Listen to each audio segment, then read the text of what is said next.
Thoughts on no tax on tips, bro? No tax on tips is such a funny policy because it's like, it's such a minuscule amount of money as it is now. It doesn't mean much. Both parties are now pushing for it because it like sounds good. No tax on tips. But it's like, this is the Cobra example. This is the breeding cobras. What it's going to mean is so many, we already get this already, but so many tipping kiosks.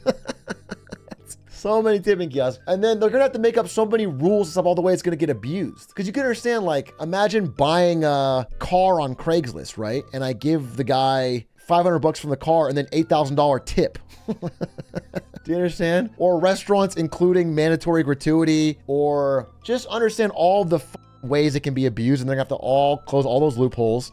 And when they close all those loopholes, then it's basically back to where it is now, or non-restaurant places, including tips. It's like such a nothing burger of an idea if it works as intended, and it's such a bad idea if it works unintended. Yeah, I think it's stupid, but it's not like the end of the world or anything.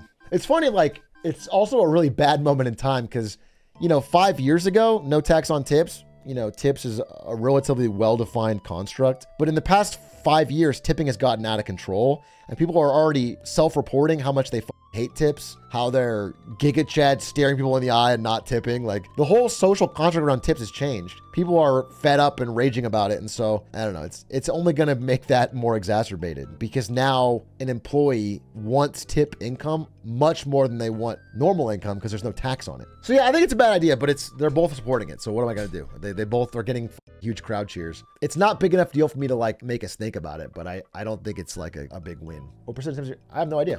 I don't have the answer to this. I have no idea. I would assume most cash-based tips go unreported. But the problem is we're in a digitized society for paying now. People generally will tip on the card, and that is reported. That's tracked. So yeah, I'm sure your cash tips are just pocketed. Who the fuck would report that? But people don't tip cash as much, not nearly as much as they used to. Are bits tips? Good question. I'm gonna switch to an all bits stream, dude. I'm gonna be dancing for bits, bro. You're gonna see me shake that ass. This is why cash is so important. Why is cash so important? So you can cheat taxes? So you can go band for band? Facts! Facts! That is the best use of cash in modern America, is to go band for band.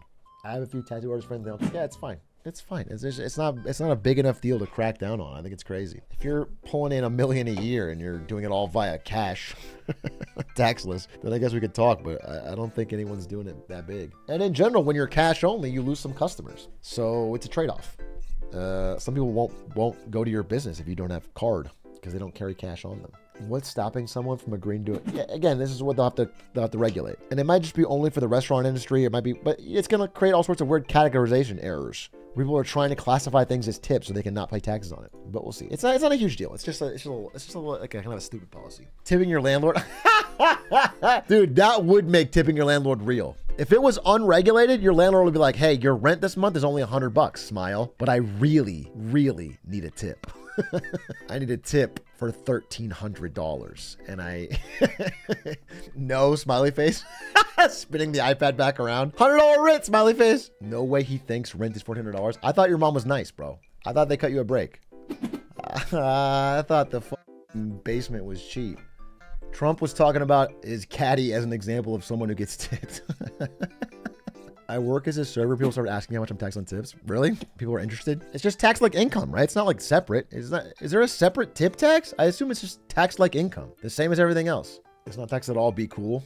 I mean, that's where it's going to. That's where they're going. They're trying to not tax it. It's listed in a different section. Yeah, okay, but it's your same rate. There's not like a separate tip tax rate. You put it all in and then take the total and then you do your thoughts on Walls owning no stocks, bro.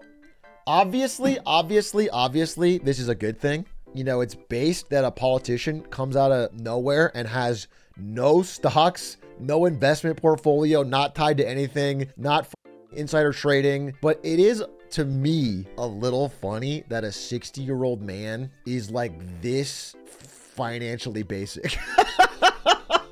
He ain't got a 401k. Bro's legitimately running off pensions, dude. It's like, it's shocking to me he's got nothing at 60 because he had an income. Like he had multiple, he made good money. Not necessarily as a teacher, but after that, it's just shocking to me. He never got even a tiny bit into the market at all. But anyway, it's a good thing. It's a good thing as a politician. It's a crazy thing as like just man to man. But you know what? He probably is aware of how good that looks. Maybe he has T-bills. No, I think he has no bonds. My understanding is he didn't have bonds either. He has nothing. He has no he lives off of the monthly pension income and the salary. I don't think he has any T-bills. He has no bonds, no stocks. Are we sure his wife doesn't either? That's my understanding. Is neither their family tax returns income. They have no stocks.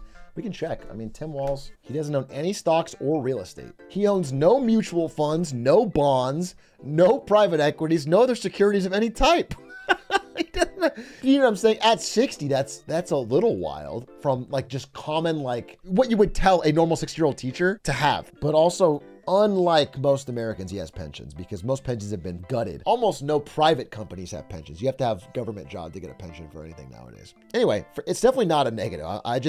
I thought it was funny. I thought if he had like a totally normal 401k or something, I think that's great. He's a regular American. He's got a normal retirement. Maybe it's a little underfunded even, but he had absolutely nothing. Do you think social media is the reason presidential candidates have gotten significantly less professional? I think there's a lot that goes into this. I wouldn't say it's social media. And I wouldn't blame the candidates themselves are part of it. I think that some of it is that we pay less attention than we ever did. And so everything has to be ever more bite-sized to appeal to people's messaging. I do think that's a part of it. Algorithms in general promote inflammatory content, which incentivizes candidates to be sensational. Yeah, I do think that's a part of it. Yeah, I think social media's played a big role. I'll agree with that. Social media and the internet's played a big role. I think this is part of it too, though, is that the news cycle is so fast now. It's crazy. It's crazy. Think about it's just how little we talk about or care about the Trump assassination. If that was in the 70s or something, that would be the story of the year. It would be, we just move so fast. And not even that. It's like a presidential candidate stepping down during the running. Biden stepping down. That was big news, but now it's like people forgot about Biden. Dude, the way most people talk, it's like they forgot that Biden was president. They don't even know he's president anymore.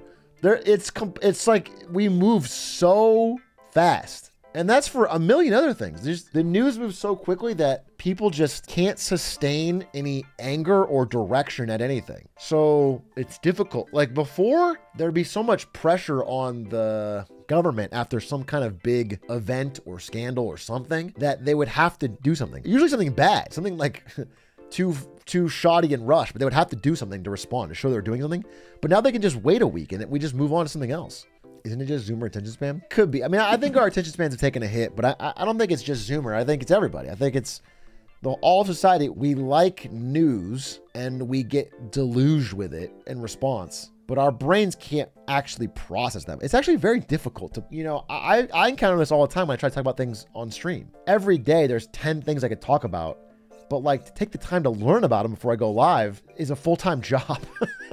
And even then, I feel like I'd love to read more before I talk about it. And so there's just so much information. There's an infinite amount of stuff. And it's difficult to have a nuanced take on anything without being an expert in that one area. And if you wanted to have a variety of subjects, then you need to, there's always corners that are getting cut. You got to read what you can, but news cycles feel quicker because information moves more quickly. Yeah, I think I agree, Shane Diggs. I think it's less attention span than it is more the market has responded to our desire for news by giving us an infinite amount of news at all times.